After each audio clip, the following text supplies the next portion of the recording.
നമസ്തേ. ഞാനിപ്പോൾ നിൽക്കുന്നത് ഏതെങ്കിലും ആമസോൺ കാടിന്റെ പ്രദേശത്താണെന്ന് നിങ്ങൾ തെറ്റിദ്ധരിക്കുന്നുണ്ടാവും. ആക്ച്വലി അല്ല. ഞാനിപ്പോൾ നിൽക്കുന്നത് ഏലാപ്പുറം പാടശേഖര സമിതിയുടെ നേതൃത്വത്തിൽ കൃഷി നടക്കുന്ന ആ വയലോര പ്രദേശത്താണ്. നിങ്ങൾ എൻ്റെ ഈ പെന്നി കാണുന്ന ഈ പ്രദേശങ്ങൾ മുഴുവൻ നോക്കിയേ.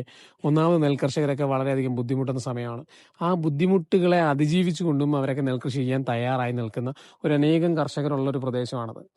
ഈ നെൽകൃഷി നടക്കുന്നതിൻ്റെ മധ്യഭാഗത്ത് തന്നെ ഉള്ള കുറേ വയലുകളൊക്കെ നികത്താനുള്ള ശ്രമങ്ങൾ നടക്കുന്നുണ്ട്.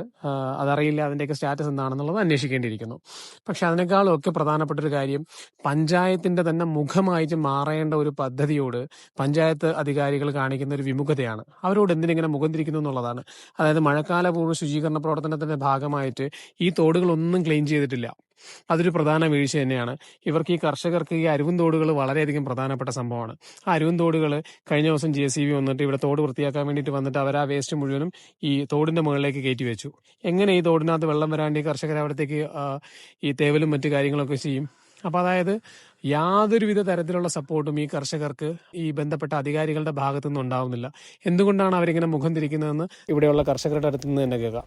ഏലാപ്പുറം പാടശേഖര സമിതിയുടെ സെക്രട്ടറിയാണ്, പേര് TR അനൂപ്. ഇപ്പോൾ നമുക്ക് കൃഷി ചെയ്യാൻ ഇവിടെ നേരിട്ടുകൊണ്ടിരിക്കുന്ന പ്രധാനപ്പെട്ട വിഷയങ്ങൾ നിങ്ങളുടെ ശ്രദ്ധയപ്പെടുത്തുകയാണ്. ഒന്ന്, മഴക്കാലപൂർവ്വ ശുചീകരണത്തിന്റെ ഭാഗമായി മെയിൻ തോടിന്ന് കോരിയ എല്ലാ ചെളിയും വെച്ച് അരുവും തോടുകളെല്ലാം അടച്ചിട്ടുണ്ട്. വെള്ളം കയറ്റാനോ ഇറക്കാനോ നമുക്ക് സാധിക്കുന്നില്ല. നോക്കിയാൽ അറിയാം, വയല് വറ്റി വരണ്ട് കിടക്കുന്ന അവസ്ഥയാണ്. രണ്ട്, വ്യാപകമായ രീതിയിലുള്ള വയൽ നികത്തൽ. ഇവിടെ നമ്മൾ പല പ്രാവശ്യം ജില്ലാ കളക്ടറുടെ ഉൾപ്പെടെ ശ്രദ്ധയപ്പെടുത്തിയിട്ടുള്ള കാര്യമാണ്.